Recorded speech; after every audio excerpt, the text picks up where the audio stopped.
ഇവരെ എടുത്ത് നോക്കുകയാണെങ്കിൽ ഇവര് ഒരു ബൈസെക്ഷൽ ആയിട്ടുള്ള ഒരാളായിരിക്കാം. അതുകൊണ്ടാണ് ആ ഒരു പെൺകുട്ടിയെയും 12 വയസ്സുകാരിയായിട്ടുള്ള ഒരു പെൺകുട്ടിയാണ്.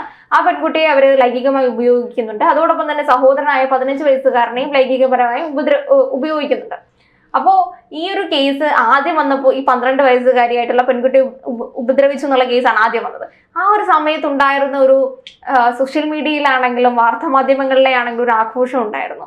അത് ആഘോഷിക്കപ്പെടുക എന്ന് തന്നെ ഞാൻ പറയുന്നതിന് പ്രധാന കാര്യം, അത് ഒരു അവതരിപ്പിക്കുന്നതിനാണെങ്കിലും പ്രേക്ഷകർ സ്വീകരിക്കുന്നതിനാണെങ്കിലും ഒരു പ്രത്യേക താല്പര്യമുണ്ട്.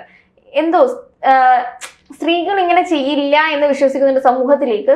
സ്ത്രീകൾ ഇങ്ങനെ ചെയ്യുന്നുണ്ട്, അല്ലെങ്കിൽ നമ്മൾ പുരുഷന്മാർ മാത്രമല്ല അങ്ങനെ ചെയ്യുന്നത് എന്ന് പറയുന്നതിനോടൊപ്പം തന്നെ സ്ത്രീകളെ ഒരു അധിക്ഷേപിക്കുന്ന ലെവലിലേക്ക് കൂടെ പോകുന്നുണ്ട്. കാരണം നിങ്ങൾ എന്തിനാണ് ഇങ്ങനെ ചെയ്യുന്നത്, അല്ലെങ്കിൽ ഈ സമൂഹത്തിൽ അതൊന്നും പാടില്ലാത്തൊരു കാര്യമാണ്. ഈ പെൺകുട്ടി നേരത്തെ പറഞ്ഞല്ലോ മാനസികപരമായി എന്തൊരു പ്രശ്നമുണ്ട്.